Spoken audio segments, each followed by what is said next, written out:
Back in 1997, my book Mysteries and Histories came out, and in it was a story that mentioned the wooden lake freighter Keystone. To help me research that story, the Dean of Great Lakes Wooden Vessels, Pat Labadie, sent me this photo. I was totally enchanted by this little steamer. Her lines are so primitive. I just had to build a model of her. So it was that in 1997 I did build a model of her. She was one of my best works, equipped with reverse and everything. I christened my new boat by sailing her on open Lake Huron. Seen here. Hey, it's not a great photo, but she was way out there. Later, I flew her down to Jacksonville, Florida. To make sure there wouldn't be any damage, she was hand-carried aboard a corporate jet that I piloted. My father-in-law had just moved into a new townhouse with a nice pond behind it. So, when I'd visit Jacksonville, I'd run my boat. Years later, he moved out of that huge townhouse and into a more manageable, smaller house with no pond, and my boat was, quote, stored, unquote. Along about 2018, he was moving again, and this time he shipped my boat to me. Yep, I opened the box and found that I had been shipped a shipwreck. Most of the damage was in the bow. The flying bridge and rails were smashed. Fortunately, the steering pole had broken away intact, but the starboard bridge wing was crunched. My main concern was that I may have to remix the green color paint for those cabins. I'd custom mixed that color almost 35 years earlier, and it would be a real bugger to get the mix and match right again. Her main mast had broken away from the deck cleanly, leaving a neat hole for an easy repair. And her foremast had also broken away cleanly. Likewise, her smokestack had also broken away cleanly. However, her mizzenmast had snapped off just above the deckhouse roof. That left the lower portion of the mast glued in two places, and it looked like it would be a real bugger to remove, and it may even damage the deckhouse roof. Her starboard deckhouse rail had also taken an impact, and so did her main deck rail, as well as her bow rail, and the bow chock was missing.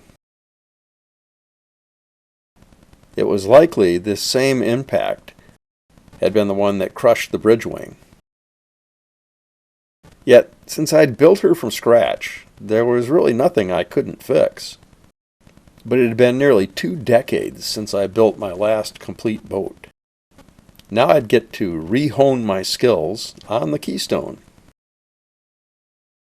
I started by repairing the bow rail, since it was the easiest to fix. Some twisting and wood putty and sanding took care of that smashed mid-deck rail.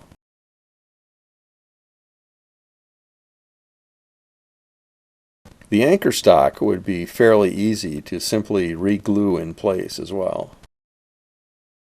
It was also lucky that the aft deckhouse upper rail, which was made of wire, broke away and retained its original shape. So by gluing the free end to the original anchor post, it was then a simple matter of replacing a few bent uprights and gluing them in place. Now came the real challenge, the smashed forward bridge wing and flying bridge. At first glance, it may look like a disaster, but not if you look at it like it's a puzzle. I had to take stock of what was wrecked and what was still in proper shape. I carefully extracted the 2 large pieces of the deck and the cross rails of the flying bridge. You see, superglue gets a bit brittle over the years and easily breaks free from the metal piece it had been holding, so they can be separated without being deformed. That is, if you're careful enough. Next, I found that the bridge wing rails were both only slightly deformed. I broke the upper rail free and set it safely aside on the stern. The lower rail, however, had the navigation lights epoxied to it, so I had to let that go for now. Next, I took the two large deck pieces and glued them together like two pieces of a jigsaw puzzle.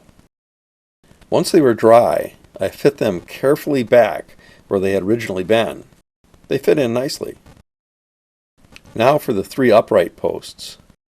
These were heavier gauge metal than the rails, and so all three were unbent and could easily be put back into their original holes and glued into place. Now the two bridge wing rails also could be glued back into place with a minimum of rebending. Rebuilding the flying bridge, however, was a bit more complicated. The original rails needed not only to fit into the all-new uprights, but they also had to be properly vertically spaced. For that, I cut some scrap balsa spacers for each to rest upon.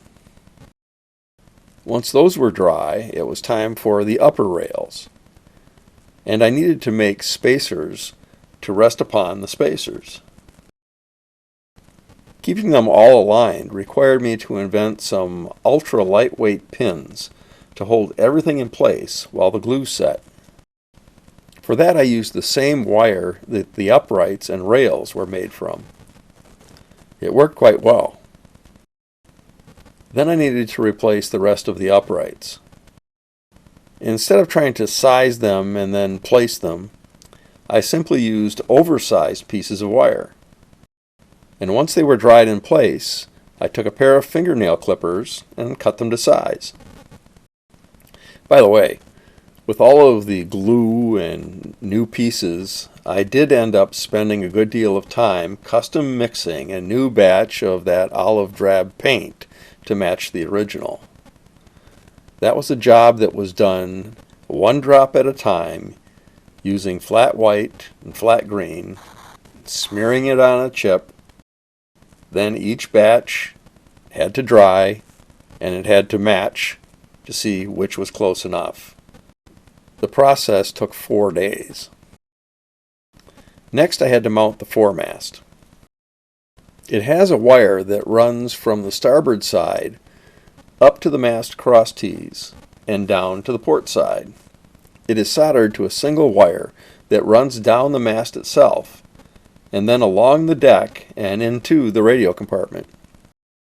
Those wires are the boat's antenna for the radio control system, and they are painted rust brown to disguise them as mast stays. Oddly, what I thought would be one of the most difficult extractions was the easiest. In order to remove that remaining mizzenmast piece, I took a pair of needle nose pliers and twisted the remains until they broke loose. Instead, it simply snapped in half and cleanly came out of the cabin roof and the deck in one shot. The only damage was a crack in the roof that was easily patched. The new mast simply seated into these holes. One of the last major repairs was to replace the starboard bow chock. I used the same material that the original was made from, a wooden coffee stir stick. Then I traced around the port bow chock and made a template so I could cut the new one identical to the original. In order to make it curve correctly, I put the piece in a cup of boiling water and let it sit overnight. Then in the morning, I damped the water off and clamped it in place and let it dry. It retained the proper curve. A couple of coats of white paint, and you'd never know it was missing. Just like my front teeth. All 3 masts were mounted and aligned, and the smokestack was simply glued back where it had been originally. Once her lifeboat was remounted, the only thing left to do was attach her steering pole. To mount the steering pole, first tack it in place with just a little bit of glue. Once dry, run the pole up and down and make sure it arcs along the boat's center line. Then glue it in place. The hard part about rigging is keeping it taut while not allowing it to pull the mast out of alignment. What I do, first I fasten the line to the upper area of the mast. Then place a clamp of equal weight on each side, pulling on the line. Allow the clamp to hang freely. When it's straight, apply the glue and allow it to dry. And thus the former shipwreck is ready to sail again.